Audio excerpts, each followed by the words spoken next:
Hello and welcome. तो आज हम लोग इस वीडियो में पढ़ने वाले हैं कक्षा 12वीं का फिजिक्स का चैप्टर नंबर फर्स्ट, जिसका नाम है वैद्युत आवेश तथा क्षेत्र। ठीक है, तो स्टार्ट करने से पहले हम लोग क्या करते हैं, थोड़ा सा जो वैद्युत आवेश और उसके क्षेत्र का थोड़ा सा हिस्ट्री के बारे में हम लोग जान लेते हैं कि जो वैद्युत आवेश जो है ये कहाँ से आया और ये किस किस लेवल से सफर करते हुए यहाँ तक जो है पहुंचा है और इसका एप्लीकेशन क्या है, इसको यहाँ तक पहुंचाने में कौन कौन से साइंटिस्ट है जिनका कंट्रीब्यूशन है, ये सब चीजें जो है हम लोग यहाँ पर जो है डिस्कस करने वाले हैं। ठीक है, ये जो वैद्युत आवेश है इसकी जो शुरुआत मानी जाती है वो है 16th सेंचुरी से। ठीक है, मतलब 6वीं शताब्दी में ईसा पूर्व। ठीक है, ईसा पूर्व मतलब समझते हो कि बीसी जिसको बोलते हैं हम लोग। ठीक है, तो 6वीं ईसा पूर्व में जो है क्या थे, एक साइंटिस्ट थे, एक वैज्ञानिक थे जिनका नाम था थेल्स। ठीक है, क्या नाम था उनका? थेल्स नाम था।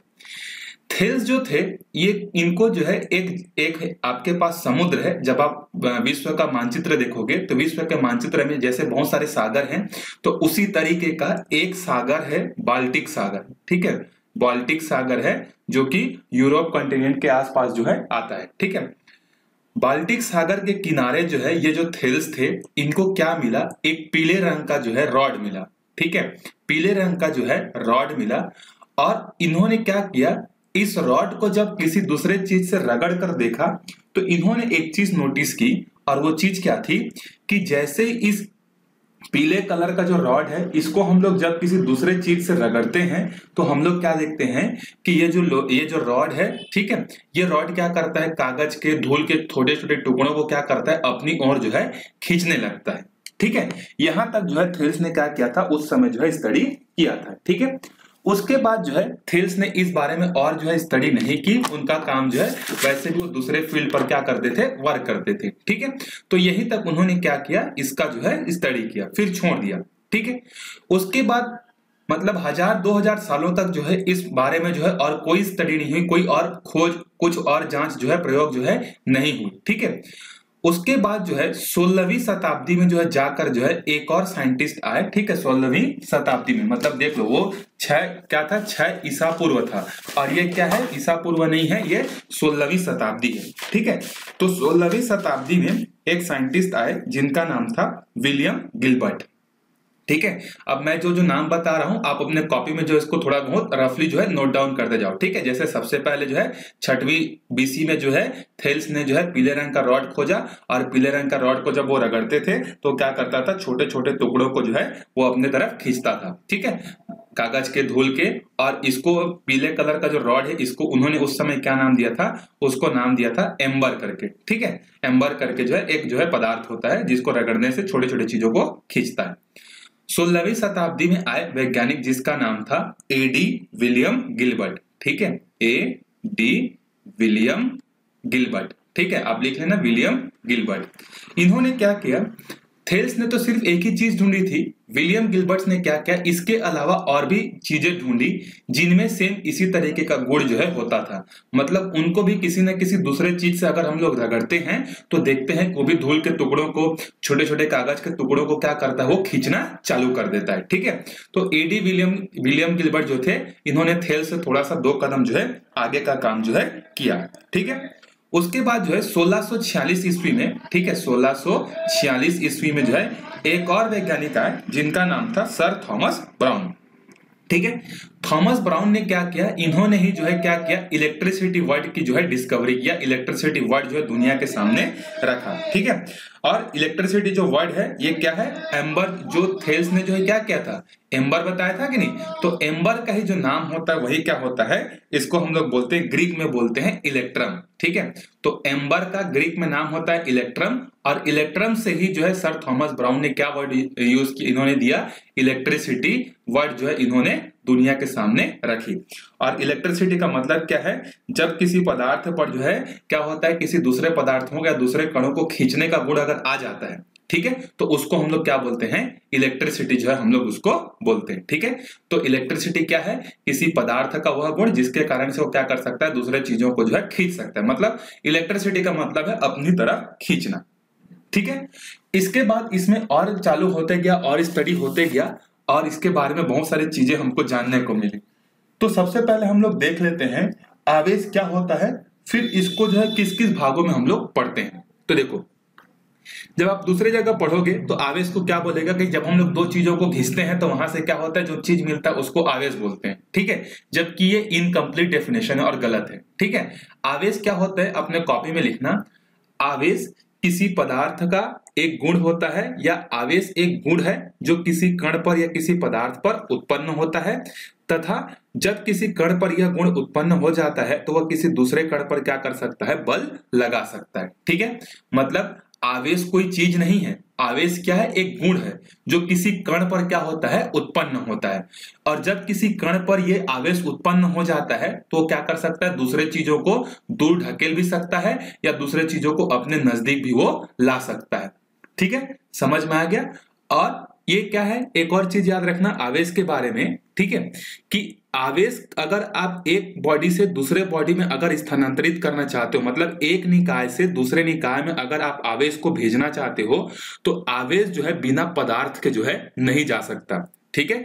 मतलब अगर आप ये जो बॉडी ए है और ये जो बॉडी बी है, अगर आप ए से जो है बी में क्या करना चाहते हो, आवेश को जो है भेजना चाहते हो, तो आवेश को भेजने के लिए बिना पदार्थ के जो है आवेश का स्थानांतरण नहीं हो सकता।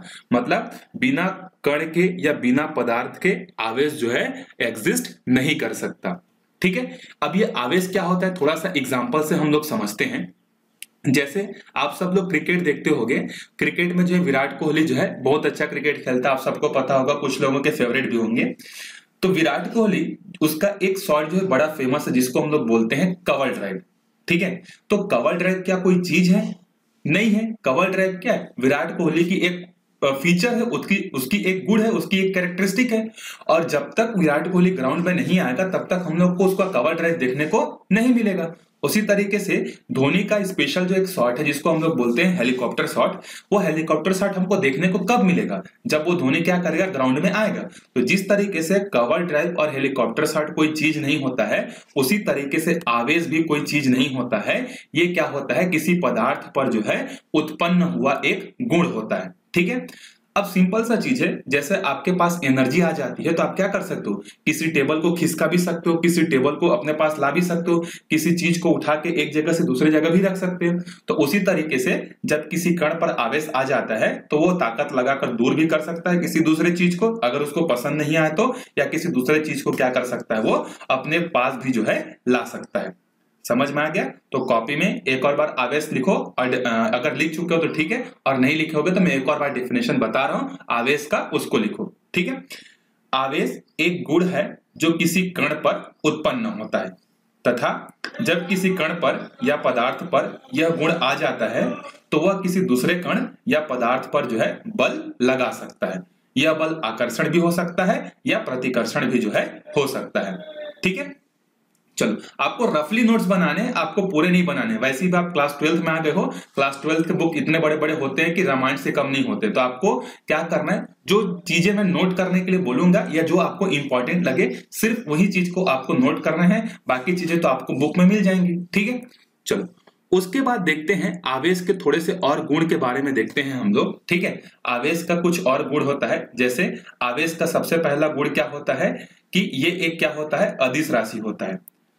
और एक आदत अध्याय 1 से ये डालो, ठीक है, कि जब भी तुमको फिजिक्स में कोई नई राशि मिलेगी तो उसके 4 गुण तुमको हमेशा याद रखने हैं। पहला गुण क्या है कि वो सदिश राशि है कि अदिश राशि है। तो आवेश जो होता है ये एक क्या है, अदिश राशि है। दूसरा, इसका इकाई जो होता है वो हमने एक वैज्ञानिक के नाम पे रखा है, और वो क्या होता है, कूलम होता है, ठीक है। तीसरा, इसका जो सिंबल होता है, चिन्ह जो होता है, वो होता है कैपिटल C होता है।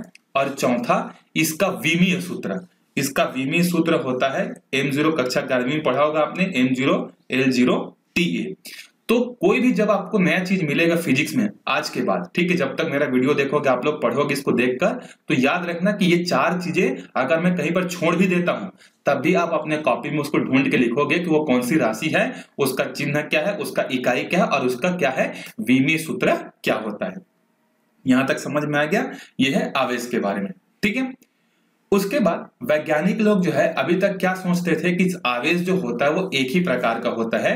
तो आवेश के बारे में लोगों को जानने की और इच्छा बढ़ती गई। ठीक है, लोगों की और इच्छा बढ़ती गई तो लोगों ने क्या किया, आवेश को लेकर बहुत सारे जो है प्रयोग करना चालू किए।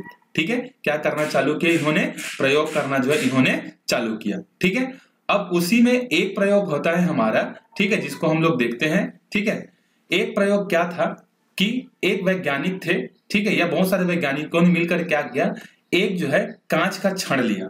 ठीक है, कांच का छड़ लिया और कांच के छड़ को जो है उन्होंने क्या किया, सूती कपड़े से रगड़कर जो है यहाँ पर जो है उन्होंने टांग दिया।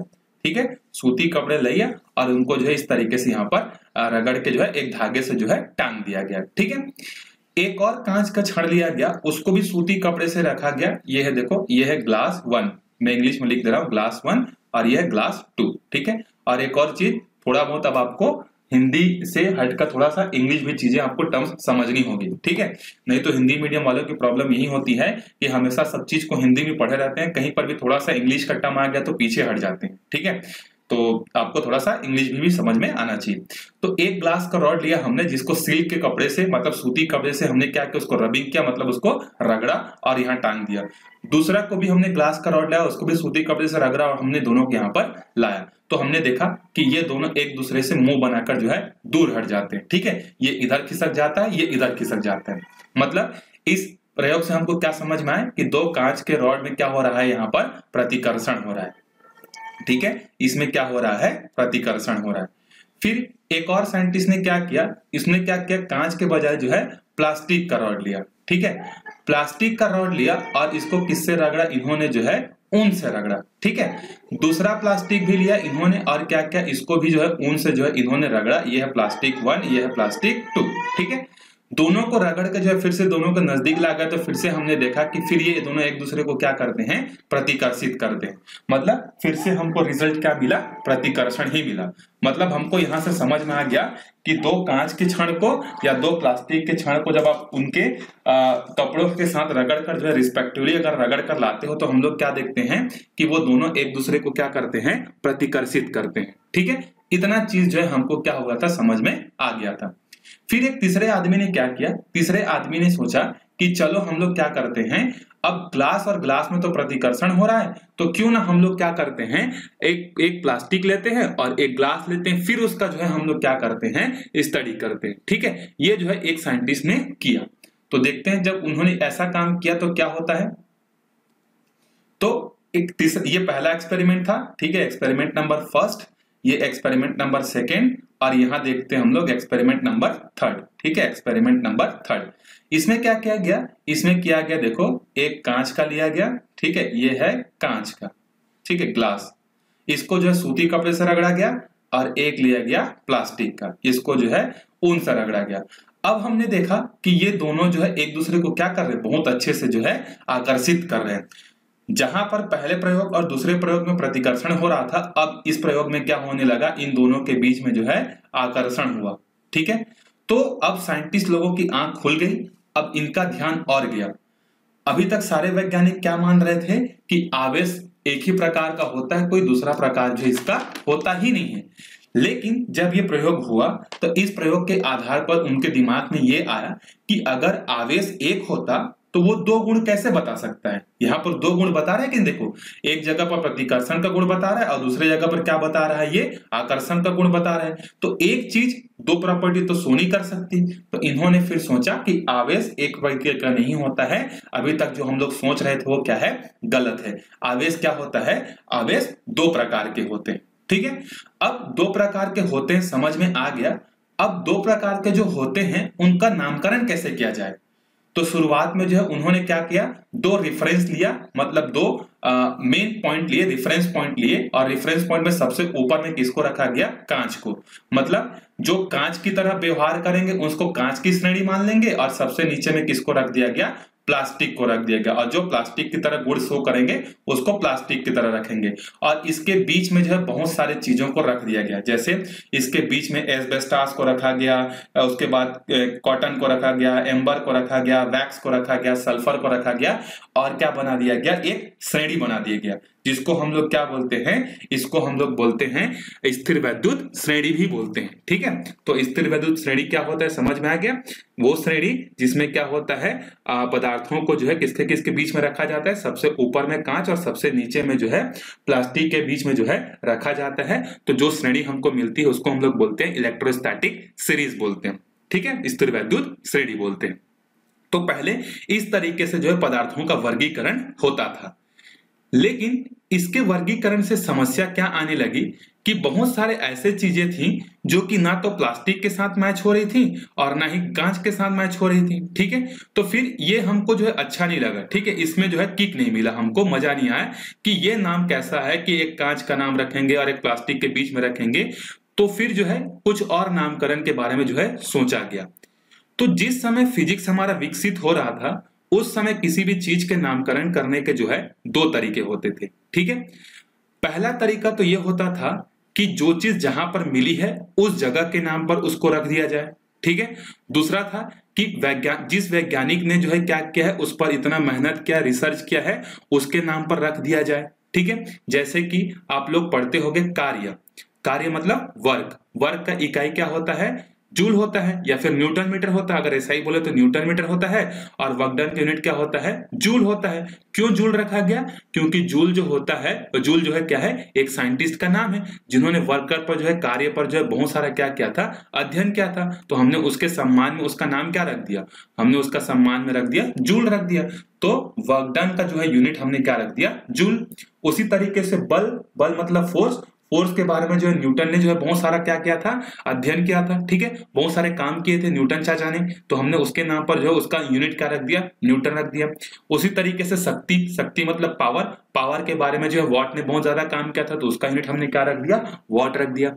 तो एक ट्रेडिशनल तरीका, तो परंपरागत तरीका यह था कि जिस साइंटिस्ट ने उसके बारे में ज्यादा स्टडी की है उसके बारे में उसी के नाम पे सम्मान में जो उसको रख दो। दूसरा क्या था, जो जगह था, जिस जगह पर वो चीज पहली बार खोजी गई है उस जगह के नाम पर रख दो। जैसे मीथेन गैस। मीथेन गैस आप सबने सुना होगा, CH4। मीथेन गैस जो सबसे पहली बार खोजा गया था वो मर्सी एरिया में खोजा गया था। मर्सी एरिया मतलब होता है दलदली क्षेत्र, जहां पर दलदल होता है, कीचड़ होता है। ऐसे जगह पर यह चीज मिला हुआ था। तो ऐसे जगह को अंग्रेजी में क्या बोलते हैं, उसको बोलते हैं मर्सी, मर्सी लैंड बोलते हैं। तो मर्सी से ही क्या बना है, मीथेन बना है। ठीक है, और भी ऐसे बहुत सारे एग्जांपल्स हैं जिसके दो ट्रेडिशनल तरीके थे, या तो वैज्ञानिक के नाम पे रख दो या जगह के नाम पे रख दो। लेकिन आवेश का जब नामकरण करने की बारी आई तो ये दोनों तरीके जो है यूज नहीं किए गए। वैसे बहुत सारे साइंटिस्ट ने, तो बहुत सारे वैज्ञानिकों ने जो है मिलकर क्या किया, नामकरण करने की कोशिश की, लेकिन हमको जो है अच्छा नहीं लगा। तो फिर एक साइंटिस्ट आए, उस समय अमेरिका के एक साइंटिस्ट थे जिनका नाम था बेंजामिन फ्रैंकलिन। ये नाम याद रखना, बेंजामिन फ्रैंकलिन। बेंजामिन फ्रैंकलिन ने जो है इनका नामकरण करने के लिए जो एक अनोखा तरीका बताया। ठीक है, इन्होंने बोला कि हम लोग आवेश का नाम क्या रखेंगे, धनात्मक मतलब पॉजिटिव, और क्या रखेंगे, ऋणात्मक मतलब नेगेटिव। मतलब जो चार्जेस जो होंगे, जो आवेश जो होंगे, उनका नाम क्या होगा, एक का नाम होगा धनात्मक और दूसरे का नाम होगा ऋणात्मक। जब बेंजामिन फ्रैंकलिन ने यह नाम बाकी वैज्ञानिकों के सामने रखा, कि उन्होंने प्रपोजल रखा कि ऐसा करते हैं करके, ठीक है, तो उन्होंने क्या किया, सारे साइंटिस्ट जो है इस नाम को सुनकर जो है हंसने लगे और उसको क्या करने लगे, उसको चिढ़ाने लगे। कैसे चिढ़ाने लगे कि अगर तुम्हारे यहाँ 2 बच्चे होंगे तो क्या तुम उसका नाम, एक का नाम धनात्मक रख दोगे, दूसरे के नाम ऋणात्मक रख दोगे। ठीक है, तो ऐसे बहुत सारे साइंटिस्ट लोगों ने उनका टांग खींचना जो है क्या किया, स्टार्ट किया। और वैसे भी ये जिस टाइम के बारे में आप लोग पढ़ रहे हैं ना, 16th सेंचुरी 17th सेंचुरी, ये टाइम जो था पूरा पूरा न्यूटन, आइंस्टीन ऐसे लोगों का जमाना था। तो वहां पर जो है क्या होता था, अगर कोई एक साइंटिस्ट कोई नया चीज ढूंढ लेता था इनके अलावा, न्यूटन के अलावा, तो उनकी बहुत टांग खिंचाई की जाती थी। ठीक है, ये हमसे आगे कैसे निकल गया करके। ठीक है, आज भी होता है। ठीक है, कोई नया चीज करता है तो लोग उसकी टांग खींचते ही हैं। तो उसी तरीके से उनके हंसने लगे। लेकिन बेंजामिन फ्रैंकलिन ने क्या किया, मैं इसके पीछे ऐसे ही मेरे दिमाग में है कि मेरे दिल में आ गया कि चलो पॉजिटिव रखते हैं, नेगेटिव रखते हैं। सुबह उठा तो पॉजिटिव और नेगेटिव मेरे दिमाग में है, या सपना देखा था तो इसीलिए मैं रख दे रहा हूं, ऐसा नहीं है। इन्होंने इसका पीछे रखने का जो है इन्होंने क्या किया, कारण बताया। और इनका कारण क्या था कि जो एक्सपेरिमेंट आप लोग किए हो कांच और प्लास्टिक वाले को, ठीक है, उसी का रेफरेंस लेकर इन्होंने समझाया। अब कैसे समझाया देखो ध्यान से।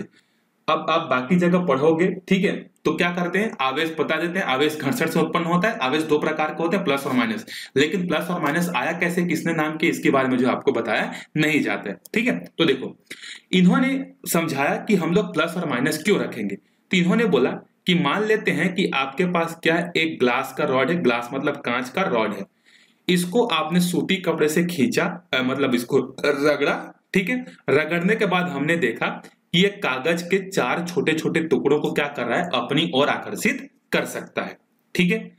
एक प्लास्टिक का लिया उन्होंने, और प्लास्टिक को क्या किया उन्होंने, ऊन से रब किया, ऊन से मतलब घर्षण किया, ऊन से जो है इनको रगड़ा और देखा कि ये 6 कागज के छोटे छोटे टुकड़ों को जो है क्या कर रहा है, अकेला खींच सकता है। ये अकेला 4 टुकड़ों को खींच सकता है, ये अकेला 6 टुकड़ों को खींच सकता है।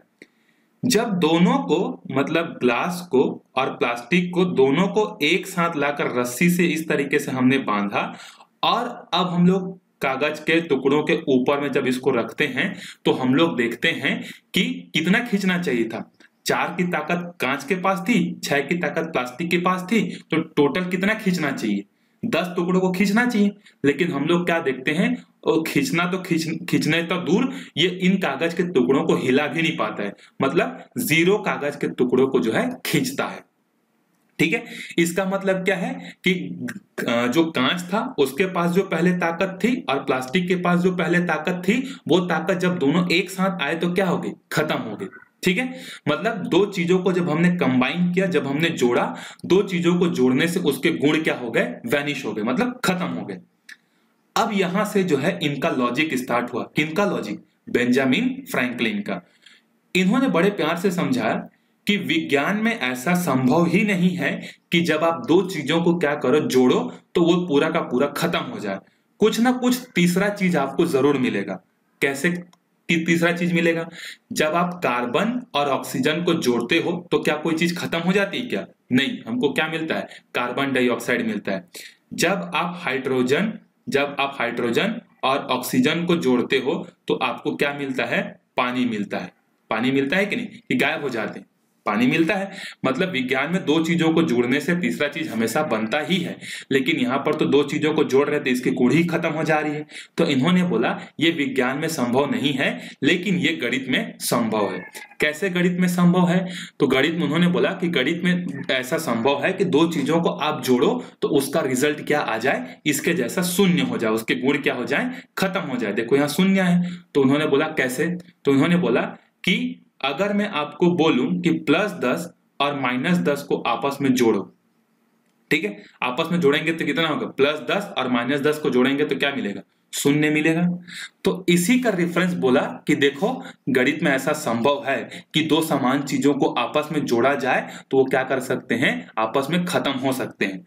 तो इसी के कारण जो है आवेश का नाम क्या रखा गया, प्लस और माइनस जो है रखा गया, ठीक है। तो आपसे क्वेश्चन कैसा पूछेगा कि आवेशों का नाम धनात्मक और ऋणात्मक किसने रखा और क्यों, तो आप उत्तर लिख सकते हो। तो उत्तर कैसे लिखोगे, बेंजामिन फ्रैंकलिन ने आवेशों का नाम धनात्मक और ऋणात्मक रखा। इसका पीछे का कारण क्या था कि जब धनात्मक और ऋणात्मक आवेशों को एक साथ रखा जाता है या लाया जाता है तो दोनों मिलकर क्या होते हैं, उसके गुण को क्या कर देते हैं, खत्म कर देते हैं, ठीक है। जब उसके गुण खत्म हो जाते हैं, और ये तो विज्ञान में संभव ही नहीं कि दो चीजों को हम लोग जोड़ें तो उनके गुण समाप्त हो जाएं, तो ये सिर्फ कहां संभव है, ये गणित में संभव है। इसीलिए बेंजामिन फ्रैंकलिन ने आवेशों का नाम धनात्मक और ऋणात्मक जो है रखा, ऐसा लिखोगे, ठीक है। उसके बाद देखो इन्होंने जो है क्या क्या कुछ रूल्स भी हमको बताए, ठीक है। क्या क्या रूल्स बताए कि जो सजातीय ध्रुव होते हैं, ठीक है, सजातीय आवेशों में प्रतिकर्षण होता है। मतलब अगर प्लस और प्लस आवेश लाओगे तो दोनों एक दूसरे से दूर भागेंगे, माइनस और माइनस भी लाओगे तो भी ये दोनों एक दूसरे से क्या होंगे, दूर भागेंगे। मतलब सजातीय आवेशों में प्रतिकर्षण होता है, जबकि विजातीय आवेशों में जो है आकर्षण होता है। जैसे प्लस और माइनस में क्या होगा, हमेशा आकर्षण होगा। ये चीज आपको समझ में आ गया, ठीक है। अच्छा, एक और चीज जो है थोड़ा सा मैं भूल गया, आपको मैं समझा देता हूं, ठीक है। स्थिर वैद्युत और गतिशील वैद्युत क्या होते हैं, इसका डेफिनेशन जो है सबसे पहले हमको देख लेना था, लेकिन कोई बात नहीं। देखो स्थिर वैद्युत भौतिकी की वह शाखा है जिसके अंतर्गत हम लोग आवेशों के गुणों का अध्ययन करते हैं जब आवेश स्थिर अवस्था में होता है। मतलब जब आवेश घूम नहीं रहा होगा, चल नहीं रहा होगा, जब किसी एक जगह पर रुका हुआ होगा, उस समय उसके पास कौन कौन सी गुण होती हैं उसको भौतिकी के अंतर्गत हम लोग स्थिर वैद्युत में जो है क्या करते हैं, पढ़ते हैं। और जब आवेश दौड़ रहा हो, ठीक है, जब आवेश दौड़ रहा हो उस समय उसके पास जो जो गुण होता है उसको हम लोग गतिशील वैद्युत में पढ़ते हैं, या फिर जिसको हम लोग विद्युत धारा कहते हैं। ठीक है, तो हमारा पहला अध्याय और दूसरा अध्याय क्या है, स्थिर वैद्युत है, जहां पर आवेश क्या होंगे, स्थिर अवस्था में होंगे और उनकी गुणों को हम लोग देखेंगे। हमारा तीसरा और चौथा अध्याय जो होगा वो क्या होगा, जब आवेश गतिशील अवस्था में होंगे तो वो उस समय कौन कौन से गुण शो करेंगे जो हमको बताएंगे, उसके बारे में अध्ययन करना विद्युत धारा या फिर गतिशील वैद्युतिकी जो है कहलाता है। ठीक है, इंग्लिश में बोलते हैं इलेक्ट्रोस्टैटिक और गतिशील विद्युत को बोलते हैं इलेक्ट्रोडायनेमिक्स बोलते हैं। डायनेमिक्स का मतलब होता है मूव करना। ठीक है, समझ में आ गया। अब इसके बाद जो है और स्टडीज होती गई और जानकारी हमको क्या होती गई, पता चलती गई, और इन जानकारी के आधार पर जो है हमने क्या किया, एक जो है सिद्धांत बनाया जिसको हम लोग बोलते हैं इलेक्ट्रॉन सिद्धांत, या जिसको हम लोग बोलते हैं इलेक्ट्रॉन थ्योरी। अंग्रेजी में क्या बोलते हैं हम लोग, इलेक्ट्रॉन थ्योरी बोलते हैं, और हिंदी में जो है इलेक्ट्रॉन सिद्धांत बोलते हैं। ठीक है, तो पहला क्या था देखते हैं, इसमें हमने क्या क्या बनाया। ठीक है, मैं बोल रहा हूं, आप लिख सकते हो इसको। इलेक्ट्रॉन जो होता है, इलेक्ट्रॉन के पास किस प्रकार का आवेश होता है, तो इलेक्ट्रॉन के पास जो है ऋणात्मक आवेश होता है और प्रोटॉन के पास क्या होता है, धनात्मक आवेश जो है होता है। ये हमने सिद्धांत बनाया। ठीक है, और किसी परमाणु के अंदर में इन आवेशों की संख्या जो होती है वो क्या होती है, बराबर होती है। तो पहला इलेक्ट्रॉन थ्योरी में कैसा लिखोगे कि इलेक्ट्रॉन के पास ऋणावेश होता है और प्रोटॉन के पास धनावेश होता है, तथा दोनों संख्या में क्या होते हैं, बराबर होते हैं। और जब संख्या में बराबर होगा तो कोई परमाणु क्या होगा, कोई किसी परमाणु पर कुल आवेश जो होगा वो क्या होगा, कुल आवेश शून्य होगा। अतः किसी परमाणु पर कुल आवेश क्या होता है, शून्य होता है। इसीलिए कोई भी परमाणु जो होता है वो विद्युत रूप से क्या होता है, उदासीन होता है। विद्युत रूप से उदासीन, केमिकल रूप से नहीं, विद्युत रूप से वो उदासीन होता है। यह है पहला सिद्धांत। दूसरा सिद्धांत क्या है, जब किसी दो पदार्थों को आपस में रगड़ा जाता है या उनमें घर्षण किया जाता है तो वहां से क्या होता है, एक पदार्थ में से आवेश निकलता है और दूसरे पदार्थ में क्या होता है, आवेश जो है चले जाता है। मान लो यहां पर एक रॉड है A और यहां पर एक रॉड है B। इन दोनों को हम लोग आपस में क्या करना चाहते हैं, रगड़ना चाहते हैं। जब हम लोग इन दोनों को आपस में रगड़ते हैं तो हम लोग क्या देखते हैं कि एक में से आवेश निकलेगा और दूसरे में क्या हो जाएगा, स्थानांतरित हो जाएगा। ठीक है, तो मान लो A में से एक आवेश निकला और आवेश निकलकर जो है B में आ गया। ठीक है, तो जिसमें से आवेश निकल चुका है वो क्या हो जाएगा, आवेश निकला है मतलब यहां से इलेक्ट्रॉन निकल गया होगा, तो जिसमें से इलेक्ट्रॉन निकल जाता है वो धनात्मक बन जाता है, और जिसमें इलेक्ट्रॉन आ जाता है वो क्या बन जाता है, ऋणात्मक बन जाता है। तो अब इस पर कौन सा आवेश होगा, धनात्मक आवेश, और इस पर कौन सा होगा, ऋणात्मक आवेश। और अगर B से इलेक्ट्रॉन निकलकर A में जा रहा होगा तो उस समय ये धनात्मक हो जाएगा और ये ऋणात्मक हो जाएगा। बस एक चीज याद रखना है कि जिस पदार्थ से इलेक्ट्रॉन निकलता है वो धनात्मक हो जाता है और जिस पदार्थ में जाता है वो ऋणात्मक हो जाता है। अब आपके मन में एक प्रश्न उठ रहा होगा कि जब दो चीजों को हम लोग रगड़ते हैं तो सिर्फ इलेक्ट्रॉन ही क्यों जाता है, प्रोटॉन क्यों नहीं जाता, प्रोटॉन भी तो जा सकता है। ठीक है, और अगर ऐसा क्वेश्चन आपके दिमाग में आ रहा है मतलब आपको फिजिक्स पढ़ने में इंटरेस्ट है, प्यार है आपको फिजिक्स पढ़ने से। ठीक है, तो देखो उसका रीजन क्या है, आपने कक्षा 11वीं में जो है परमाणु संरचना पढ़ा होगा और वहां पर एक चीज पढ़ी होगी कि प्रोटॉन का जो भार होता है वो इलेक्ट्रॉन के भार से 1827 गुना क्या होता है, ज्यादा भारी होता है। मतलब मास ऑफ प्रोटॉन जो होता है वो मास ऑफ इलेक्ट्रॉन का इतना गुना भारी होता है। तो अब एक चीज बताओ, भारी चीज जल्दी आसानी से चलेगा कि हल्की चीज ज्यादा आसानी से चलेगा। मान लो दो लोग हैं, दोनों बैठे हुए हैं, एक आदमी है जिसका भार है 40 किलो और एक आदमी है जिसका भार है 120 किलो, मोटा आदमी है और ये थोड़ा सा पतला आदमी है। ठीक है, दोनों कुर्सी पे बैठे हुए हैं, दोनों को हमने खड़ा किया और बोला कि चलो दौड़ो। ठीक है, तो कौन जल्दी दौड़ेगा, तो सिंपल सा चीज है भाई, 40 किलो वाला ज्यादा दौड़ेगा, 20 किलो वाला अपने वेट को संभाल नहीं पाएगा।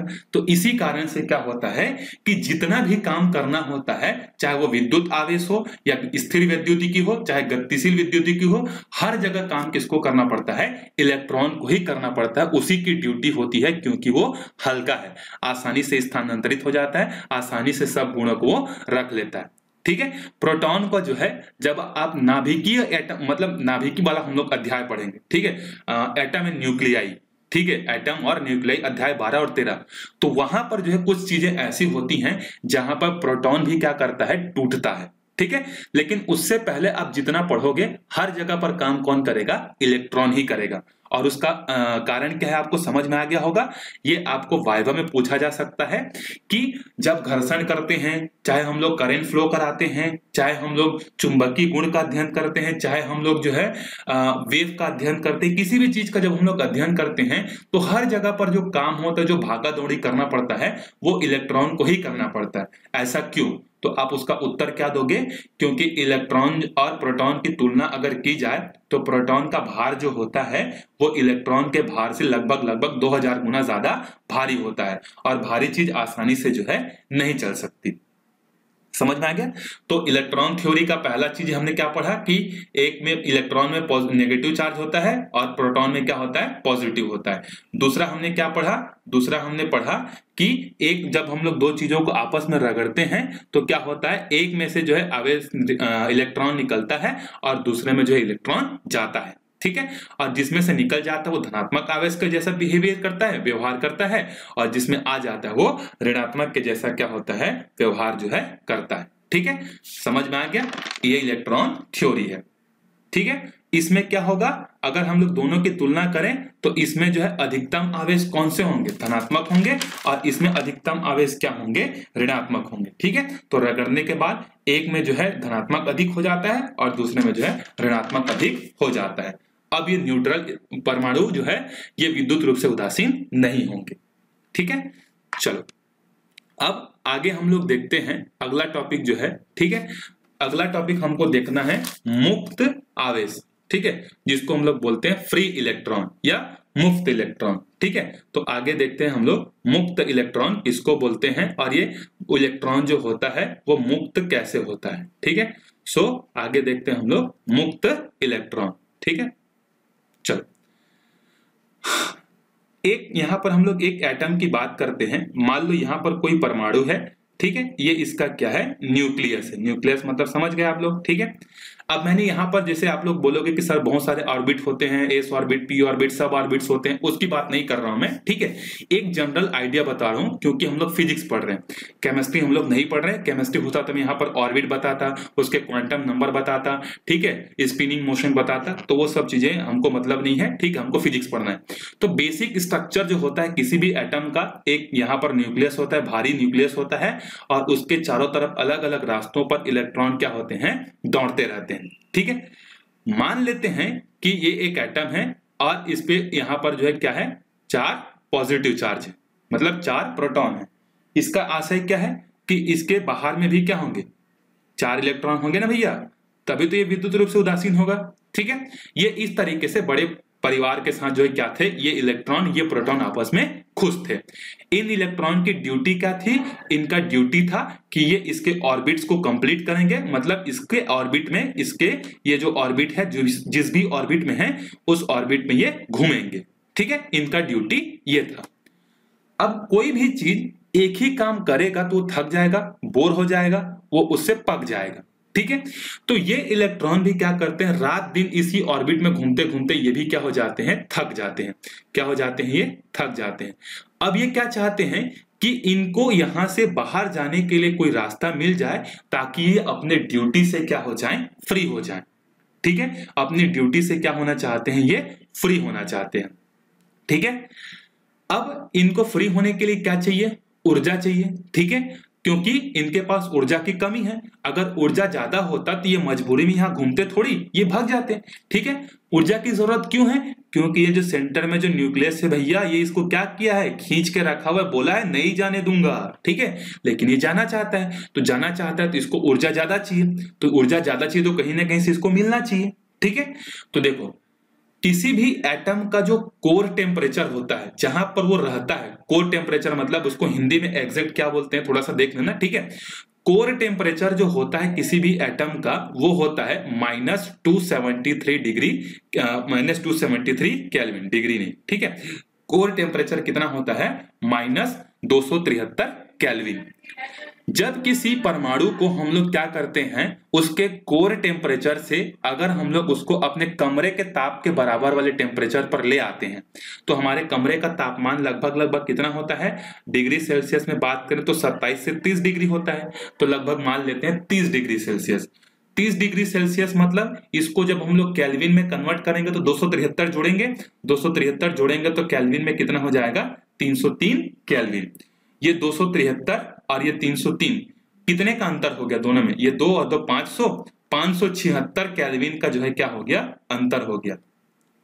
ये जहां था अब ये कहां आ गया? पहले ये कोर टेम्परेचर था, अब कोर टेम्परेचर के बाद ये कहां पर आ गया? कमरे के ताप पर आ गया। तो जब कमरे के ताप पर आया तो उसका तापमान 576 केल्विन क्या हो गया? बढ़ गया।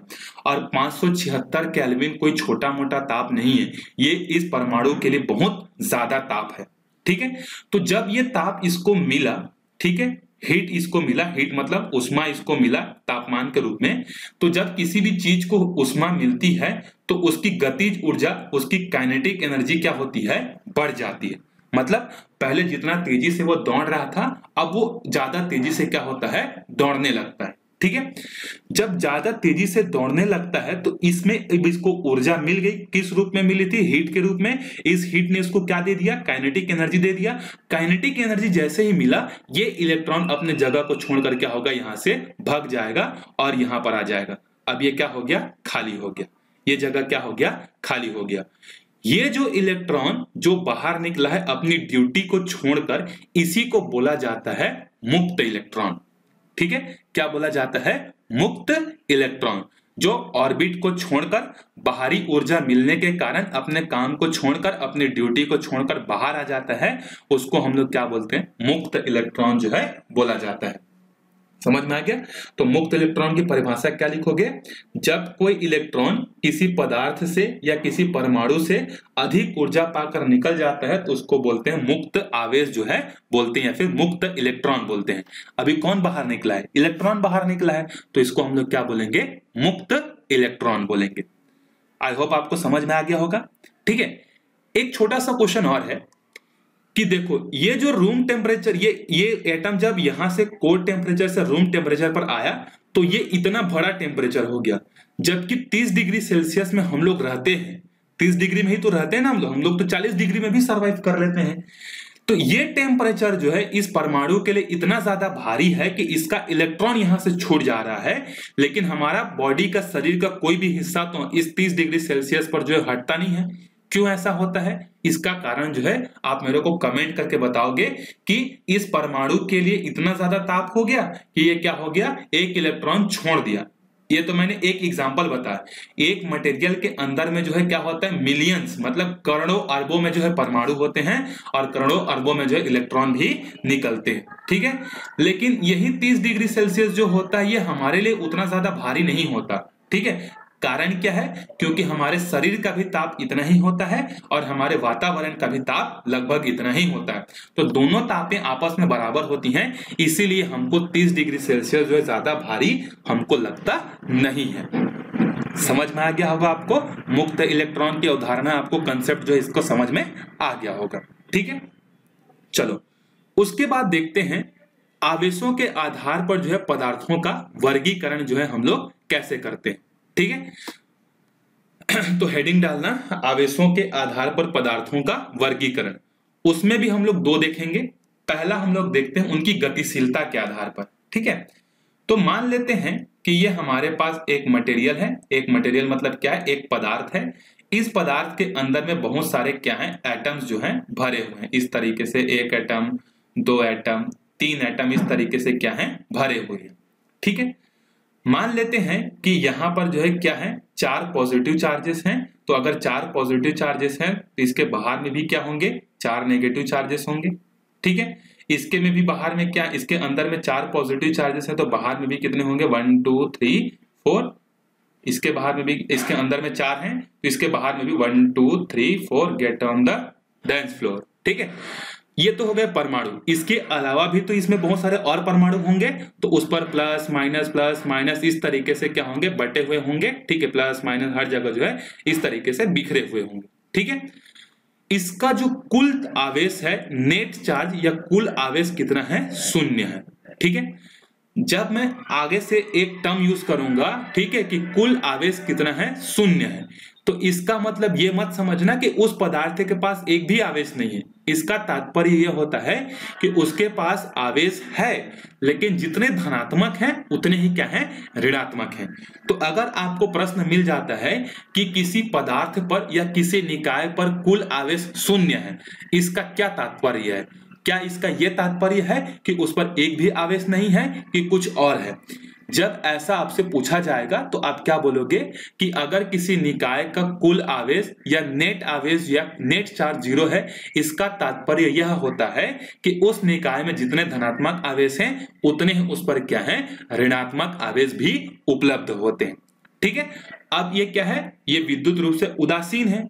ठीक है, अब हमने क्या किया, यहां पर जो है इसके इस वाले एंड पर जो है हमने क्या किया, एक धनात्मक आवेश वाला पूरा का पूरा जो है क्या किया, एक पदार्थ हमने लाकर रख दिया जो कि बहुत सारा धनात्मक है। इस साइड हमने क्या किया, एक जो है ऋणात्मक वाला निकाय जो है लाकर हमने रख दिया। अब मेरा क्वेश्चन ये है कि ये धनात्मक वाला जो है निकाय में कहां से लाऊंगा? क्या बाजार से खरीद कर लाऊंगा ये धनात्मक वाला? तो आंसर है नहीं। अभी हमने पढ़ा था कि जब हम लोग ग्लास के क्या बोलते हैं, कांच के रॉड को जब हम लोग रगड़ते हैं तो उस पर कौन सा आवेश आता है, धनात्मक आवेश आता है, और प्लास्टिक के रॉड को रगड़ने से क्या आता है, ऋणात्मक आता है। तो समझ जाना कि अगर हमको कहीं पर धनात्मक वाला निकाय लेके आना है, मतलब क्या करोगे, कांच के रॉड को लेके उसको रगड़ के ले आना, वो धनात्मक बन जाएगा। जब आपको ऋणात्मक चाहिए होगा तो क्या करोगे, उसको जो प्लास्टिक का रॉड लोगे, प्लास्टिक के रॉड को जो है क्या करोगे, वुलन से रब करके, ऊन से रब करके ले आओगे, तो क्या बन जाएगा, ऋणात्मक निकाय बन जाएगा। और जब कांच को लाओगे तो धनात्मक हो जाएगा। अभी अभी हमने पढ़ा कि धन और ऋण एक दूसरे को क्या करते हैं, आकर्षित करते हैं। हमको इस प्रकृति में जो है 2 तरीके के पदार्थ मिलते हैं। पहला तरीके के पदार्थ देखो कैसे होते हैं, ये जो मैं बता रहा हूं ये प्रकृति में पहले तरीके के जो पदार्थ होते हैं उसके बारे में बता रहा हूं। ये बहुत सारे धनात्मक क्या चाहते हैं कि ये जो परमाणु है इसके ऋणात्मक को क्या करें, ये खींच के ले जाएं, क्योंकि धन और ऋण एक दूसरे को आकर्षित करते हैं। विजातीय ध्रुवों में, विजातीय आवेशों में आकर्षण होता है, और ये संख्या में भी बहुत ज्यादा है, मतलब बहुत ज्यादा ताकत लगाकर इसको खींचेंगे भी। तो जब खींचेंगे तो ये इलेक्ट्रॉन इसके जगह को छोड़कर क्या होगा, इधर आ जाएगा। ठीक है, आ गया। अब ये जो क्या निकाय था, ये जो पूरा निकाय था, क्या इस पर कुल आवेश 0 होगा? नहीं होगा। क्यों? क्योंकि एक ऋणात्मक तो चले गया, और शुरुआत में तो जितने धनात्मक थे उतने ऋणात्मक थे, लेकिन एक ऋणात्मक क्या हो गया, कम हो गया। मतलब अब ये निकाय कैसी हो गई, अब ये निकाय हो गई धनात्मक हो गई। अब ये धनात्मक क्या चाहता है कि कहीं से इसको ऋण मिल जाए, ताकि फिर से ये क्या बन जाए, जैसे शुरुआत में था वैसे इलेक्ट्रिकली न्यूट्रल हो जाए। तो ऋणात्मक कहाँ है, इसके साइड में है। अब इसके जितने धनात्मक होते हैं ये इसके एक ऋण को खींचने की कोशिश करते हैं, और खींचना क्या, ऋणात्मक तो वैसे भी धन के साथ जाने के लिए तैयार ही रहता है, बस थोड़ा सा बुलाया कि आ जाओ करके, तो यहां से इलेक्ट्रॉन क्या हो गए, फट से जो है आके यहां चले गए। अब फिर इस पर कुल आवेश कितना हो गया, 0 हो गया। ठीक है, फिर ये धनात्मक फिर से क्या चाहते हैं, और ऋणात्मक आ जाए भाई, ताकि फिर से क्या हो जाए, उदासीन हो जाए, और इलेक्ट्रॉन को खींच लिए। फिर ये क्या हो गए, फिर धनात्मक हो गए। ये धनात्मक क्या करेंगे, फिर इस ऋणात्मक को खींचेंगे, और ये प्रक्रिया चलती रहेगी। तो ये प्रक्रिया में ऐसा नहीं हो रहा है क्या, देखो कि ये जो ऋणात्मक है ये इसके सहायता से कहां पहुंच जा रहा है, यहां पहुंच जा रहा है। मतलब ये एक ऐसा पदार्थ है जिस पदार्थ में आवेश क्या हो सकता है, फ्लो हो सकता है, मतलब आवेश जो है बह सकता है, आवेश जा सकता है, आवेश के लिए कोई रोक टोक नहीं है। ऐसे पदार्थ जो हमको प्रकृति में मिलते हैं उसको बोलते हैं मेटल, या हिंदी में इसको बोलते हैं हम लोग धातु। ठीक है, तो धातु ऐसे पदार्थ होते हैं जो अपने अंदर से क्या करते हैं, आवेशों के आवागमन में कोई बाधा उत्पन्न नहीं करते हैं, और अगर बाधा उत्पन्न करते भी हैं तो बहुत कम करते हैं। ठीक है, ऐसा नहीं कि बिल्कुल भी नहीं करते हैं, कोई चीज आइडियल नहीं हो सकती, आदर्श नहीं हो सकती, बाधा उत्पन्न करते हैं, जिसको ही हम लोग क्या बोलते हैं, प्रतिरोध बोलते हैं। तो उसको हम लोग आगे देखेंगे। तो धातु समझ में आ गया, जिसके अंदर से आवेश जो है क्या हो सकते हैं, हम लोग खींच सकते हैं, आवेश हम लोग डाल सकते हैं। यह तो हमको प्रकृति में एक तरीके का मिला। हमको प्रकृति में क्या होता है, दूसरे तरीके का भी एक आवेश जो है हमको मिलता है। ठीक है, दूसरे तरीके का जो आवेश बोल दिया, सॉरी, दूसरे तरीके का जो पदार्थ मिलता है उसके अंदर में क्या गुण होती है, देखो उसके अंदर में कैसे गुण होती है और वो किस तरीके से जो है क्या करता है, बिहेव करता है, व्यवहार करता है, देखते हैं। वापिस से फिर से लेते हैं, 3 एटम ही लेते हैं। ठीक है, 3 एटम है, वही केस है। यहाँ पर क्या है, 4 धनात्मक है, यहाँ पर 4 के बाहर में क्या है, 1 2 3 4 ऋणात्मक है, 1 2 3 4 ऋणात्मक है, 1 2 3 4 4 धनात्मक यहाँ, 4 धनात्मक यहाँ। फिर बाकी तो और भी एटम होंगे, तो बाकी को मैं नहीं बना रहा, गोला गोला नहीं बना रहा, मैं प्लस प्लस माइनस लिख दे रहा हूँ। ठीक है, जितने प्लस है उतने ही क्या है इस पर माइनस है। इस पर भी कुल आवेश कितना है, अभी भी 0 है। पहले वाले केस में भी आवेश 0 था। अब हमने फिर से क्या किया, ऐसा ही एक धनात्मक रॉड जो है हमने इसके पास लाके रख दिया, और इस पर कौन सा आवेश है, धनात्मक, मतलब कांच का रॉड। इधर हमने क्या किया, ऋण आवेश लाके रख दिया, ऋण आवेश वाला निकाय रख दिया, मतलब प्लास्टिक। अब हमने देखा कि जैसे पहले केस में ये धनात्मक जो रॉड था ये इसके ऋण को खींच ले रहा था। ठीक है, लेकिन अभी ये धनात्मक जो है इसके इस ऋण को नहीं खींच पा रहे हैं। क्यों नहीं खींच पा रहे हैं, तो इसका कारण देखो, ये जो एक इलेक्ट्रॉन है इस पर 2 तरीके से फोर्स लग रहा है, 2 तरीके से बल लग रहा है। एक तो इस परमाणु का जो है नाभिक है वो इसको बल लगा रहा है, और दूसरा ये बल लगा रहा है। यहां पर भी इस इलेक्ट्रॉन पर दोनों बल लगा रहे थे, ये भी बल लगा रहा था और ये भी बल लगा रहा था। लेकिन इस केस में इस नाभिक के द्वारा लगाया गया जो बल था वो इस रॉड के द्वारा लगाए गए बल से कमजोर था, तो जिधर ज्यादा ताकत उधर भाग जाएगा। लेकिन प्रकृति में यह पदार्थ के पास ऐसा गुण होता है कि यह धनात्मक जितना बल लगा रहा है उससे कहीं गुना ज्यादा बल कौन लगाता है, इसका न्यूक्लियस लगाता है। तो ये इलेक्ट्रॉन जो है यहां से जा नहीं पाता। जब इलेक्ट्रॉन नहीं जा पाएगा मतलब इधर से कोई आएगा भी नहीं, तो जब जाना नहीं होगा तो आना नहीं होगा, तो आना जाना होगा नहीं, तो आना जाना होगा नहीं, मतलब ये क्या हो जाएगा, उस समय ये अधातु हो जाएगा, नॉन मेटल हो जाएगा। समझ में आ गया। तो प्रकृति में ऐसे होते हैं जहां पर एक जगह पर न्यूक्लियस का बल कमजोर होता है जो कि इलेक्ट्रॉन को छोड़ देता है। कुछ ऐसे होते हैं पदार्थ जो कि क्या करते हैं, जिन पर न्यूक्लियस का बल बहुत ज्यादा होता है और क्या करते हैं, बाहर में कितने भी जो है इलेक्ट्रॉन प्रोटॉन उसको खींचने के लिए आ जाएं, ये अपने जगह से जो है नहीं जाते हैं। ठीक है, तो ये हो गए नॉन मेटल्स, अधातु, और ये क्या हो गए, धातु हो गए। ठीक है, तो ये तो पहला क्लासिफिकेशन ए हमारे क्या हुआ, आवेशों के गतिशीलता के आधार पर पदार्थों का वर्गीकरण। दूसरा हम लोग वर्गीकरण देखेंगे सिर्फ और सिर्फ आवेशों के आधार पर। ठीक है, दूसरा देखते हैं हम लोग आवेशों के आधार पर पदार्थों का वर्गीकरण। ठीक है, पहला वर्गीकरण हमारा है जिसको हम लोग बोलते हैं चालक बोलते हैं, और अंग्रेजी में हम लोग इसको बोलते हैं कंडक्टर। ठीक है, सो हिंदी और अंग्रेजी दोनों में नाम याद रखना, जब आगे कॉम्पिटिटिव एग्जाम की तैयारी करोगे आप नीट JEE के, तब आपको वहां पर समझ में आएगा। तो कंडक्टर्स जो होते हैं वो ऐसे मटेरियल होते हैं जो अपने में से आवेश को जाने दे देते हैं, मतलब अपने में चाहे हम लोग खींच ले उससे या हम लोग बल लगा ले, कैसे भी करें, उसमें से आवेश का स्थानांतरण हो सकता है। ठीक है, उदाहरण के लिए देख लो, एक तो हमने ये धातु देखा, तो इसमें उदाहरण क्या है, धातु है। धातु के अलावा लोहा है। लोहा के अलावा जो हमारा मानव शरीर होता है, ये बहुत अच्छा एग्जांपल देखो, हमारा मानव शरीर जो होता है वो भी विद्युत के लिए क्या होता है, चालक होता है। हमारे बॉडी में से आवेश जा सकते हैं। क्यों जा सकते हैं, तो हमारे बॉडी में क्या बहता है, पानी बहता है, नहीं, ब्लड बहता है, खून, जिसमें क्या होते हैं RBC, WBC, प्लेटलेट्स, ये सब होते हैं कि नहीं, पढ़े होगा थोड़ा बहुत तो बायो का आइडिया होगा। रेड ब्लड कार्पोसेल्स, व्हाइट ब्लड कार्पोसेल्स, जिसको लाल रक्त कणिकाएं, श्वेत रक्त कणिकाएं बोलते हैं। तो इनमें क्या होता है, इन ब्लड्स में जो है आयरन के आयंस होते हैं। जहां पर आयन होंगे, आवेश होंगे, वहां पर जो है क्या हो सकता है, विद्युत धारा प्रवाहित हो सकता है। और वैसे भी हमारे बॉडी में तो आयरन होता ही है। ठीक है, तो इसके कारण से मानव शरीर जो होता है वो भी क्या होता है, विद्युत का चालक होता है। इसके अलावा जो गंदा पानी होता है, नाली का जो पानी होता है ना, गंदा पानी जो होता है वो भी क्या होता है, गंदा पानी जो है चालक होता है। जबकि शुद्ध पानी जो होता है वो विद्युत रोधी होता है। गंदा पानी में करंट क्यों दौड़ता है, समझ में आया, आवेश क्यों दौड़ सकते हैं, क्योंकि गंदे पानी में जो है क्या होता है, सोडियम का, मैग्नीशियम का, कैल्शियम का, इनके क्या होते हैं, आवेश जो है, इनके जो है आयंस होते हैं, जैसे Na+, Mg+2, Ca+2, इनके आयंस जो है होते हैं, जिनके कारण से इस पे जो है विद्युत धारा प्रवाहित या आवेश जो है प्रवाहित हो सकता है। ठीक है, तो ये हो गए कुछ उदाहरण किसके, चालक के। दूसरा हम लोग देखते हैं, ठीक है, बी का पहला था ये, उसके बाद देखते हैं दूसरा विद्युत रोधी।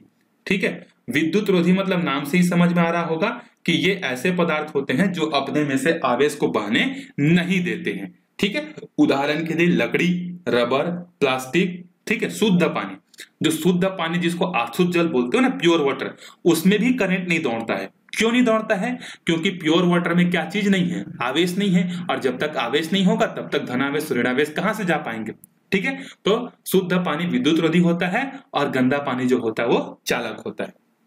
ठीक है, अच्छा, अब आपके दिमाग में एक और क्वेश्चन आ रहा होगा कि क्या सर कभी भी जो है कुछ ऐसा स्थिति हो सकता है क्या, या ऐसा स्थिति हम लोग बना सकते हैं क्या कि जिसमें हम लोग विद्युत रोधी को क्या बना लें, चालक बना लें। ठीक है, क्या कोई ऐसी परिस्थिति होती है जिसमें विद्युत रोधी अपने गुण को छोड़कर मतलब क्या बन जाए, चालक बन जाए। ठीक है, तो आंसर है बिल्कुल हो सकता है। ऐसी स्थिति होती है जहां पर आप किसी भी विद्युत रोधी पदार्थ को क्या बना सकते हो, चालक बना सकते हो। ठीक है, अब वो कैसे बनता है, तो वो बनता है विद्युत क्षेत्र लगाने से। अभी हम लोग अगला टॉपिक हमारा एक दो वीडियो के बाद जो है, एक दो वीडियोस के बाद हम लोग विद्युत क्षेत्र में पहुंच जाएंगे। ठीक है, तो वहां पर पढ़ेंगे। ठीक है, पहला चैप्टर नहीं पढ़ेंगे। तो विद्युत रोधी पदार्थ पर जब बहुत ज्यादा संख्या में क्या किया जाता है, विद्युत क्षेत्र लगाया जाता है, तो वो विद्युत रोधी पदार्थ जो होता है वो अब विद्युत रोधी नहीं रह जाता, वो क्या बन जाता है, चालक बन जाता है। ठीक है, समझ में आ गया। और जितना ताकत लगाकर हम लोग विद्युत रोधी पदार्थ को चालक वाले पदार्थ में बदलते हैं, उस बल को हम लोग क्या बोलते हैं, उस बल को बोलते हैं परावैद्युतांक बोलते हैं। क्या बोलते हैं उसको, परावैद्युतांक। इंग्लिश में बोलते हैं डाई इलेक्ट्रिक कांस्टेंट। ठीक है, तो परावैद्युतांक क्या होता है, अधिकतम बल जहां तक कोई विद्युत रोधी पदार्थ अपने गुण को बनाए रखता है, तथा इस बल से अगर ज्यादा हो गया, ठीक है, तो वो क्या हो जाएगा, विद्युत रोधी से चालक हो जाएगा। मतलब विद्युत रोधी अपना गुण को बनाए रखना चाहता है, ये अपने में से आवेश को बहने नहीं देता है, लेकिन हम लोग जबरदस्ती बल लगा रहे हैं, तो वो अधिकतम बल, जिस बल के बाद अगर हम लोग थोड़ा सा और एक्स्ट्रा बल लगाएं, तो वो विद्युत रोधी पदार्थ किसमें बदल जाएगा, चालक में बदल जाएगा। तो उस अधिकतम बल के मान को ही हम लोग क्या बोलते हैं, परावैद्युतांक बोलते हैं। ठीक है, एक एग्जाम्पल से हम लोग समझते हैं। मान लो दो चोर हैं, ठीक है, दो चोरी करने वाले जो हैं, चोर हैं, इनको पुलिस ने पकड़ा। ठीक है, बहुत दिनों से पुलिस इसके पीछे पड़ी हुई थी, इन लोग चोरी कर करके जो है भाग जा रहे थे। अब इनको जो है ए है, इसका नाम ए है, इसका नाम बी है। पुलिस क्या कर रही है, इन दोनों से पूछ रही है कि तुमने कहां कहां चोरी की, कितनी चोरी की, बताओ हमको, नहीं तो तुमको मारेंगे। तो ये बोलते हैं दोनों कि हमने तो चोरी की ही नहीं, तो हम तो शरीफ हैं। ठीक है, तो पुलिस वालों ने क्या किया, अब लातों के भूत बातों से नहीं मानते हैं, तो इन्होंने क्या किया, इनको मारना चालू किया।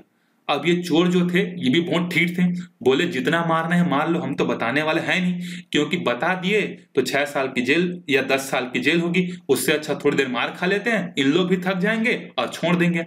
दोनों को मारना चालू किए, इतना मारे कि ये ए वाला जो आदमी था, ये क्या किया, जैसे ही 80 डंडा इसको पड़ा, इसके सहने की क्षमता कितनी थी, अपने आप को जो है, अपने गुण को निर्दोष बनाए रखने का जो गुण था, वो कितने डंडे तक था, 80 डंडे तक था। जैसे ही पुलिस वाले ने 80 डंडे से एक डंडा एक्स्ट्रा मारने की कोशिश की, 81 नंबर का डंडा इसको मारने की कोशिश की, इसकी जो क्षमता थी अपने आप को निर्दोष बनाए रखने की, ये खत्म हो गई। और इसने बोला रुको सर, मैं बताता हूं, मेरे को मत मारो, मैं थक चुका हूं, 80 डंडा खाकर मैं बदल चुका हूं, मैंने इतनी चोरी की है, मैंने चोरी के पैसों को यहां खर्च किया है, ऐसे करके इसने बता दिया। बी वाला जो था ये थोड़ा सा हट्टा कट्टा था, ये 80 डंडे के बावजूद भी नहीं बताया, मारते खाते गया। इसका भी एक लिमिट आया, और इसको जब 100 डंडा पड़ा, तो 100 डंडा जब पड़ा, इसने बोला कि सर मैं भी थक चुका हूं, अब और मत मार, मैं भी बता रहा हूं, मैं भी चोर ही हूं, और मैंने कहां कहां चोरी की है मैं आपको बता रहा हूं। तो इसने 80 डंडे के बाद अपने गुण को बदल दिया, इसने 100 डंडे के बाद अपने गुण को बदल दिया। तो ये इन दोनों के लिए क्या कहलाएगा, ये इन दोनों के लिए कहलाएगा परावैद्युतांक। अगर हम लोग विद्युत की भाषा में बोलें तो ये दोनों के लिए क्या होगा, परावैद्युतांक होगा। समझ में आया परावैद्युतांक क्यों होगा, क्योंकि इतना के बाद इन्होंने अपने गुण को बदल दिया, इसने इस 100 डंडे के बाद अपने गुण को बदल दिया। उसी तरीके से विद्युत रोधी पदार्थ जो होते हैं वो भी एक अधिकतम बल लगाने के बाद अगर लगाते हैं तो क्या हो जाता है, अपने गुण में परिवर्तित कर देता है। जैसे जो वायु जो होता है, वायु क्या होता है, एक जो है विद्युत रोधी होता है जिसमें करंट जो है नहीं दौड़ सकता। लेकिन जब आप वायु में 3 × 10⁶ न्यूटन पर कूलम इतना का विद्युत क्षेत्र लगा दोगे ना, तब हवा में भी क्या होगा, आवेश जो है दौड़ने लगेगा। ये चीज आप लोग बरसात में देखे होंगे, ठीक है, बरसात में या फिर दो वायर जो है क्या होते हैं, अचानक से जब टकराते हैं तो जब दोनों वायर एक प्लस और एक अर्थिंग और एक माइनस जब टकराते हैं तो यहाँ चट से आवाज आता है, एक लाइट चमकती है, देखे होंगे, ठीक है। तो वो लाइट क्या है, यही तो है, वो क्या हो गया, उदासीन से क्या बन गया, चालक बन गया। और चालक कैसे बना, तो उसका इंडिकेटर क्या था, वहां से लाइट निकला। तो इतना जो है वहां पर क्या हो गया है, विद्युत क्षेत्र लग गया है, इसीलिए हवा में जो है क्या हुई, स्पार्किंग हुई। समझ में आ गया। तो स्पार्किंग हवा में होती है, इसका मतलब वहां पर विद्युत क्षेत्र कितना लग चुका है, 3 × 10⁶ न्यूटन पर कूलम। ठीक है, तीसरा देखते हैं हम लोग। तीसरा हमारे पास होता है अर्धचालक। ठीक है, नाम से ही समझ में आ रहा है। अर्धचालक ऐसे पदार्थ होते हैं जो कि क्या होते हैं, कम तापमान पर जो है विद्युत रोधी के जैसा व्यवहार करते हैं, और जैसे ही ज्यादा तापमान पर ले आते हैं तो ये क्या बन जाते हैं, चालक बन जाते हैं। जैसे मुक्त इलेक्ट्रॉन देखे थे, कम तापमान में इलेक्ट्रॉन बाहर नहीं जा पा रहे थे, जैसे अधिकतम तापमान हुआ एक इलेक्ट्रॉन छोड़कर बाहर आ गया। तो इस तरीके का जो होता है उसको हम लोग बोलते हैं अर्धचालक। तो अर्धचालक वे पदार्थ होते हैं जो कि कम ताप पर क्या करते हैं, विद्युत रोधी जैसा व्यवहार करते हैं, और अधिक ताप पर किसके जैसा व्यवहार करते हैं, चालक के जैसा। तो अर्धचालक के उदाहरण क्या हैं, तो अर्धचालक के उदाहरण हैं सिलिकॉन, जर्मेनियम, आर्सेनिक, ये इसके उदाहरण ही है, अर्धचालक के जो है उदाहरण है। और परेशान मत हो, आपका एक पूरा का पूरा अध्याय ही है, आखिरी अध्याय, आखिरी या सेकंड लास्ट है अर्धचालक के बारे में। ठीक है, उसके बाद चौथा एक और होता है जिसको हम लोग बोलते हैं अतिचालक। ठीक है, मतलब अतिचालक ऐसे पदार्थ होते हैं, आइडियल होते हैं, मतलब जो कि आवेश को बिल्कुल भी रोकते नहीं है, मतलब जिसके अंदर का रेजिस्टेंस, जिसके अंदर का प्रतिरोध जो होता है वो शून्य होता है। ये ऐसे पदार्थ होते हैं जो कि बोलते हैं तुमको इलेक्ट्रॉन को ले जाना है, इलेक्ट्रॉन को ले जाओ, तुमको धनावेश को ले जाना है, धनावेश को ले जाओ, मेरे से मतलब नहीं है, मतलब ये बिंदास रहते हैं। ठीक है, और ऐसे पदार्थों को हम लोग क्या बोलते हैं, अतिचालक बोलते हैं, अंग्रेजी में बोलते हैं इसको सुपर कंडक्टर। तो अतिचालक ऐसे पदार्थ होते हैं जिनका प्रतिरोध क्या होता है, शून्य होता है। जैसे इसका एक उदाहरण है, कम तापमान पर 4 केल्विन 3 केल्विन ताप पर जो है Hg मतलब मर्क्यूरी, मर्क्यूरी जो होता है वो इतने तापमान पर किसके जैसा व्यवहार करने लगता है, ये जो है अतिचालक के जैसा व्यवहार जो है करने लगता है। ठीक है, तो इस वीडियो में हम लोग यहीं तक देखते हैं। इसके अगले पार्ट में जो है हम लोग इसके आगे के पार्ट्स के बारे में जो हम लोग पढ़ेंगे कि कैसे किसी निकाय को आवेशित किया जाता है, हमारे पास आवेशित करने के तरीके क्या क्या हैं, इस तरीके से हम लोग आवेशों के गुण जो है हम लोग पढ़ेंगे। ठीक है, अगर आपको कोई चीज इसमें से समझ में नहीं आई होगी तो आप कमेंट कर देना, मैं आपको रिप्लाई जरूर करूंगा, या फिर आपको जो है लास्ट में जो है मेरा कांटेक्ट नंबर भी दिखेगा, आप वहां से जो है क्या कर सकते हो, मेरे को कांटेक्ट भी कर सकते हो। ठीक है, और कुछ और ज्यादा जानकारी चाहिए होगा तो आप नीचे जाओगे डिस्क्रिप्शन बॉक्स में, तो वहां पर जो है आपको टेलीग्राम के लिंक्स मिलेंगे। ठीक है, टेलीग्राम का जो लिंक मिलेगा उस लिंक पे आप ज्वाइन कर लेना, या मेरे व्हाट्सएप नंबर भी आपको मिल जाएगा, ईमेल आईडी भी मिल जाएगा, वहां से आप मेरे से क्वेश्चन पूछ सकते हो। ठीक है, तो फिर मिलते हैं अगले वीडियो में, तब तक के लिए बाय बाय।